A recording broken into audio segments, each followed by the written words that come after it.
선지서는요, 중요한 특징이 있습니다.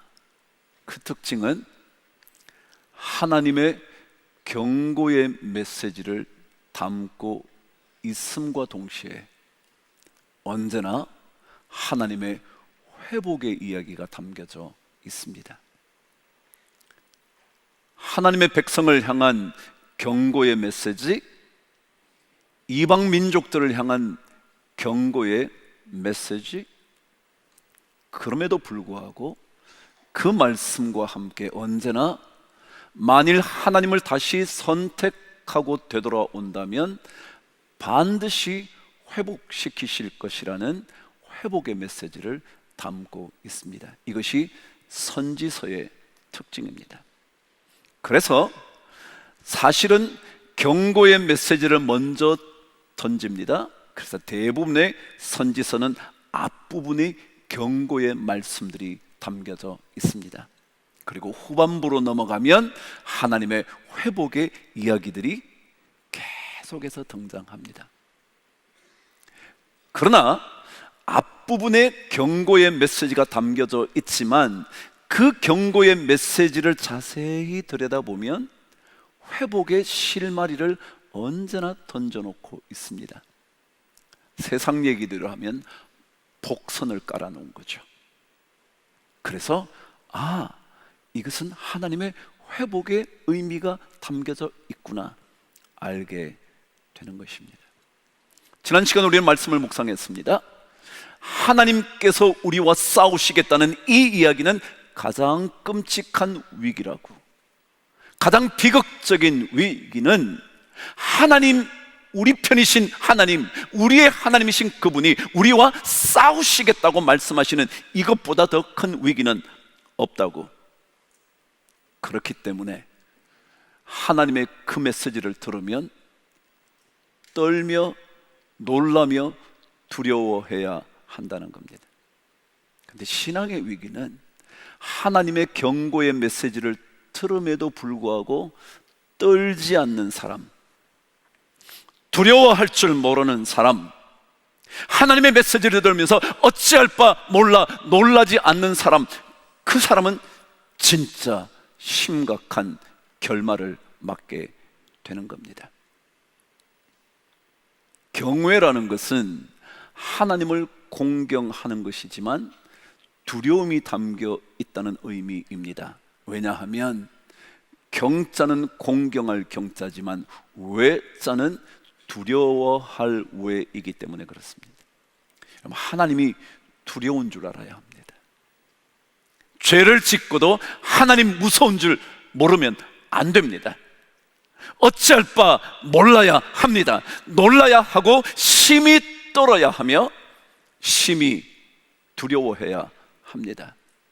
그래야 하나님의 백성으로 살아남을 수 있습니다. 이사야 66장 2절은 그래서 이렇게 우리들에게 알려줍니다. 한번 읽어보실까요? 시작. 나 여호와가 말하노라. 내가 내 손이 이 모든 것을 지었으므로 그들이 생겼느니라. 무릇 마음이 가난하고 심령에 통회하며 내 말을 듣고 떠는 자, 그 사람은 내가 돌볼 거다. 하나님의 말씀을 듣고 두려움으로 하나님 앞에 엎드리는 사람은 하나님이 돌봐주신다. 돌봐주신다. 아무리 우리가 죄악 속에 빠져 있어도 하나님의 경고의 메시지를 듣고 어찌할 바를 모르면 하나님께서 돌봐주신다. 하나님의 말씀을 듣고 그 말씀을 들음으로 말미암아 내 마음에 떨려오는 그 마음이 있는 사람, 그 사람은 하나님이 책임지신다. 바로 이 메시지를 던지신 다음에 하나님께서 오늘 이스라엘 백성의 죄악에 대하여 말합니다. 좀 더 구체적으로 하나님을 멀리 했던 그 백성의 구체적인 죄악을 오늘 13절에서 우리에게 기록해두고 있습니다. 저와 함께 13절 읽어보도록 할게요. 시작. 내 백성이 두 가지 악을 행하였나니 곧 그들이 생수의 근원되는 나를 버린 것과 스스로 웅덩이를 판 것인데, 그것은 그 물을 가두지 못할 터진 웅덩이들이니라. 아멘. 자, 이 죄악에 대하여 말하고 있습니다. 그런데 참 놀라운 것은 이 죄악에 대하여 말씀하시면서 출발한 단어가 뭐였냐면 내 백성이라는 것입니다. 굉장히 중요합니다. 여러분, 지금 이스라엘 백성이 너무 죄악이 심각해서 멸망하게 된 것을 선포하는 겁니다. 그렇다면 하나님께서 이 백성이 죄를 범했어 라고 말해도 될 텐데, 이 백성이라고 말하지 않고 뭐라고 말하냐면 내 백성이라 그럽니다. 내 거라는 겁니다. 제가 오늘 여러분과 함께 예배를 시작하면서 말씀을 시편 94편 14절 말씀을 나눴습니다. 여호와께서는 자기 백성을 버리지 아니하시며 자기의 소유를 절대로 외면하지 않으실 거다. 오늘 성경은 죄악을 범한 이스라엘 백성임에도 불구하고 하나님께서 내 백성이야, 내 거야, 내 거야 라고 말씀하고 계십니다. 그렇습니다. 여기에 회복의 복선이 있는 겁니다. 아무리 끔찍한 죄악 속에 머물고 있다 할지라도 하나님은 저를 보시면서 내 백성이라고 말합니다. 내 백성.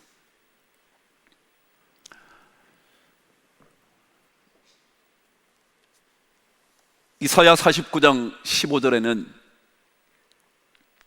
내 백성을 향한 하나님의 마음을 기록해 두고 있습니다. 한번 말씀을 들어보실래요? 시작. 여인이 어찌 그 젖먹는 자식을 잊겠으며 자기 태에서 난 아들을 긍휼히 여기지 않겠느냐. 그들은 혹시 잊을지라도 나는 너를 잊지 아니할 것이라. 이게 내 백성이라는 겁니다. 죄악을 범하지 않은 백성이라는 의미가 아니에요.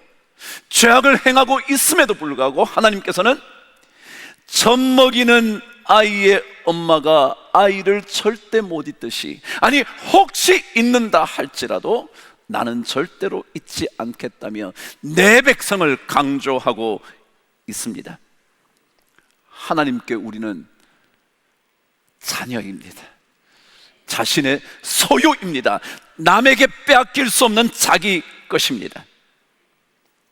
바로 이런 자녀를 향하여 하나님은 내 백성이란 말씀하시면서 죄악에 대하여 이야기하는 겁니다. 저는 그래서 하나님의 심판의 상황에 놓여져도 우리는 긍휼과 은혜를 받을 수 있음을 저는 믿거든요. 근데 오늘 이 말씀 그 뒤에 드디어 이스라엘 백성에 대해서, 이스라엘의 백성의 죄악에 대하여 설명을 하기 시작하는데 이렇게 말합니다. 내 백성이 두 가지 악을 행했다 그랬습니다. 두 가지 악이요. 여러분 한번 생각해 보시죠. 이스라엘 백성이 두 가지 악만 행했을까요? 아니요, 그렇지 않았을 거예요. 수도 없는 죄악을 행했죠. 원망하지 말라 했는데 원망하죠. 불평하지 말라 했는데 불평하죠. 남의 것 도둑질하지 말라 그랬는데 하나님 것 가져가지 말라 그랬는데 하나님 것 가져가죠. 그리고 깨끗하게 자신을 거룩하게 지키라 했는데 간음하죠. 여러분 그런 죄악이 얼마나 많은데 갑자기 성경은 두 가지 악을 행했다고만 기록하는 겁니다. 봐주는 걸까요? 아니요. 이 두 가지 악은 모든 죄악의 뿌리가 되는 겁니다. 다시 말하면 이 죄악의 뿌리로 말미암아 수많은 죄악들이 계속 일어난다는 것을 상징하고 있습니다. 그러니까 이 죄악을 놔두면 계속 죄악들이 뻗어나가는 겁니다. 그래서 이 죄악은, 하나님께서 말씀하시는 두 가지 죄악은 모든 죄악을 일어나게 만드는 근본이 되는 죄악입니다. 여러분 그렇잖아요. 무엇 하나가 일그러지면 다 일그러지는 거 보신 적 있나요? 여러분 혹시 도미노 현상이라는 것을 들어보신 적이 있나요?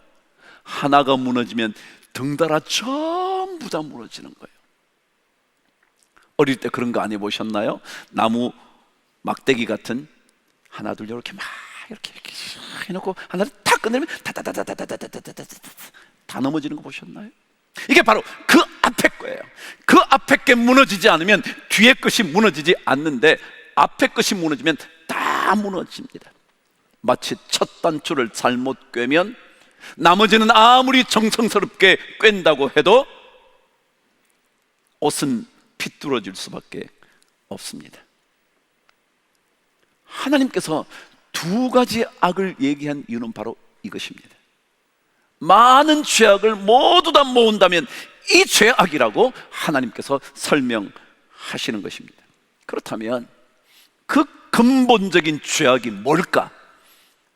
두 가지 근본적인 죄악은 뭘까? 모든 죄악을 일어나게 만드는 그것의 뿌리가 되는 그 수많은 죄악들의 근본이 되는 죄악이 뭘까? 첫 번째, 오늘 성경은 이렇게 말합니다. 저와 함께 읽어보시죠. 앞부분을 읽을게요. 시작.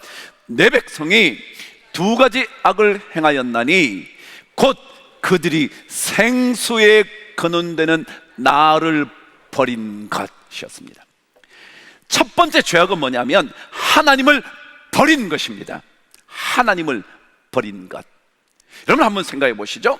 하나님의 백성이라고 불림을 받는 우리에게 하나님을 없앤다면 어떤 일이 벌어질까요? 자, 제가 하나님의 백성입니다. 근데 만일 제가 하나님을 떼어내버리면 뭐만 남느냐면 백성만 남습니다. 다시 말하면 영어로 하면 people, 사람만 남는 겁니다. 그러면 저는 이 세상의 어떤 존재와도 구별되지 않는 존재가 되어버리고 맙니다.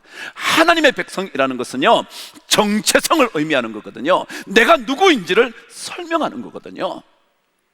우리는 사람이지만 사람이 아닙니다. 뭐라고요? 하나님의 사람입니다. 그래서 하나님을 빼버리고 나면 우리는 이 세상과 전혀 구별할 수 없는 거룩한 백성이라고 말할 수 없는 사람이 되어버리고 맙니다. 하나님의 백성이라는 말은 바로 내가 어디서부터 왔는지 근원을 찾는 문제입니다. 그래서 이 하나님의 백성에서 하나님을 버린다는 것은 엄청난 실수입니다. 마치 이런 겁니다. 저희 아버님 돌아가셨습니다. 저희 아버님의 함자가 황영자 식자입니다. 저는 황영자 식자의 아들 황영택입니다. 만일 저에게서 아버님의 존함을 빼버리고 나면 저는 어디서 온 겁니까? 누가 내 아버지입니까? 저는 어떤 일이 있어도 저희 아버님의 아들이라는 것을 떼어낼 수 없습니다. 그런데 이 하나님을 버렸다는 거죠. 하나님의 백성인 우리가 하나님을 버렸다라는 것입니다. 그렇다면 버린다는 단어의 뜻이 뭘까? 여러분이 지금 하나님을 버리셨나요? 아니요, 그렇지 않을 거예요. 하나님을 버리지 않았을 거예요. 오늘 이 단어는 신명기 28장 20절에 의하면 똑같은 히브리 단어를 이렇게 설명해 놓고 있습니다. 아니, 다른 단어로 번역해 두고 있습니다. 저와 함께 읽어보시죠. 시작. 내가 악을 행하여 그를 잊음으로 내 손으로 하는 모든 일에 여호와께서 저주와 혼란과 책망을 내리사 망하며 속히 파멸하게 하실 것이다. 모든 재앙과 모든 저주와 모든 혼란과 모든 파멸과 책망과 멸망이 어디서부터 오느냐 하면 죄악 때문에 오는데, 그 죄악 다음에 뭐라 그랬냐면 이 백성이 악을 행하여 나를 뭐 했다고요? 잊음으로 그랬습니다. 버린다는 뜻이 뭐냐면 잊어버린다는 겁니다. 우리 다 하나님을 믿잖아요. 그래서 하나님을 버리는 사람은 없을 거예요. 그런데 삶 속에서 자주 하나님을 뭐 한다고요? 잊어버리는 거예요. 하나님을 생각하지 않는 거예요. 어떤 일을 할 때, 어떤 경험을 하게 될 때 하나님을 생각하지 않는 거예요. 하나님을 완전히 잊어버리는 거예요.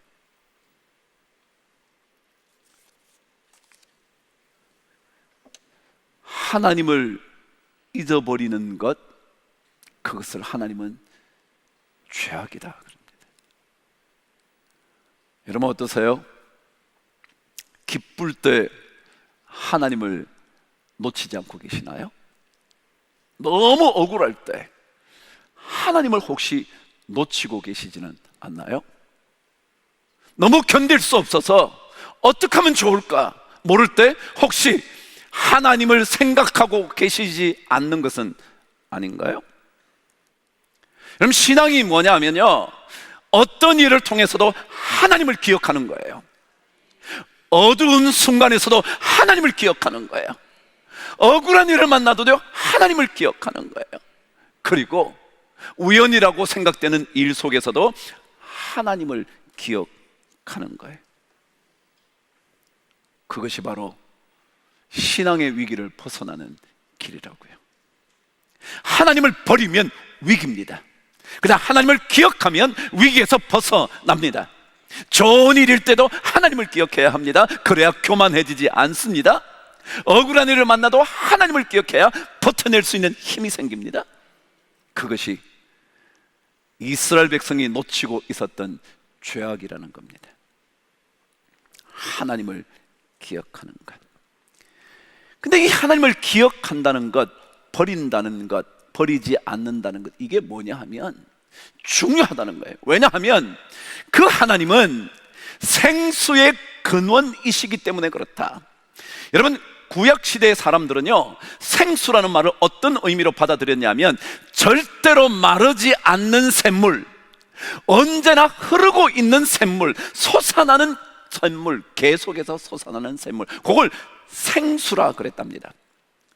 그러니까 하나님은 그분을 붙잡고 있는 한은 우리가 계속해서 목이 마를 때마다 마실 수 있는 생수라는 거예요. 그래서 만일 이분을 잊어버리면 우리는 금세 또 목이 말라 어찌할 바를 모른다는 거예요. 이것을 가졌는데도 어찌할 바를 모른다는 거예요. 누리고 있는데도 계속 목이 마르다는 거예요. 왜냐하면 그것들은 언제 어떻게 사라질지 몰라서, 아니 있음에도 불구하고 나에게 더 이상 기쁨과 만족을 주지 않는 거라서. 말씀드렸잖아요. 이 땅에 헛된 것을 쫓아가면 절대로 만족을 얻지 못한다고. 왜요? 생수의 근원을 차단했으니까. 계속해서 내 안에 만족을 주는 그 물을 스스로 끊어버렸으니까. 그러니까 목마를 수밖에 없죠. 언제나 그들은 불만족 속에 살아갈 수밖에 없죠. 그런데 생수의 근원을 만나면 늘 만족이 되는 거예요. 늘 목이 갈하지 않은 거예요. 갈할 때마다 왜요? 해갈할 수 있는 생수가 있기 때문에 그렇죠. 1700년대에 미국의 영적 부흥 운동을 이끈 사람이 있습니다. 그 사람의 이름이 조나산 에드워즈라는 사람입니다. 프린스턴 대학교의 총장까지 지냈던 탁월한 지성인이었습니다. 그런데 그가 영적 대부흥의 최고의 인물이 됐습니다. 그런데 그가 부흥이라는 게 뭔가, 부흥, 우리가 다 부흥을 원하고 있잖아요. 부흥, 누구나 다 마찬가지 아니겠습니까? 부흥을 원하는데 그 영적인 부흥이라는 게 뭔가, 이 교회가 부흥한다는 게 뭔가, 첫 번째 몇 가지 질문에 대하여 답해보면 그 사람이 부흥을 하고 있는지 부흥을 경험한 자인지 알 수 있다는 거예요. 그 첫 번째가 겉으로 드러난 현상보다 그리스도를 더 사랑하는가? 라는 질문에 대답할 때, 다시 말하면요, 우리는 무언가가 이루어져야 내가 부흥하고 있다는 거예요. 우리 교회 숫자가 늘어나야 부흥하고 있다는 거예요. 돈을 좀 잘 벌어야 우리 집이 부흥하고 있다는 거예요. 근데 그게 아니라 그 모든 외적인 현상보다 내가 그리스도를 더 사랑하냐, 내가 그리스도를 더 사랑하냐. 우리 교회가요, 진짜 각자가 하나님을 더 사랑하냐, 내가 부흥을 원하는 어떤 그 분야에 드러난 그것이 부흥되는 것이 사랑의 대상이 아니고 그리스도를 진짜 더 사랑하냐, 이게 진짜 부흥이라는 거예요. 두 번째, 죄악을 만날 때 진짜 죄악을 미워하고 있는가. 죄 짓는 게 진짜 나 이거 안 되지, 나 이 죄는 못 짓지, 나 예수 믿어서 이 죄는 절대로 지으면 안 되지. 죄악을 더 미워하는가, 그게 영적 부흥이라는 거예요. 하나님을 믿는데 죄를 지어도요 아무렇지 않은 거예요. 죄악을 저지르는데도 조금도 떨리지 않는 거예요. 그게 아니고요, 하나님을 만나고 났더니 막 조그마한 죄에도 내가 막 어쩔 줄 몰라 하는 거예요. 그게 부흥이라는 거예요. 세 번째가 뭐냐면요, 하나님을 더 즐거워하는 것.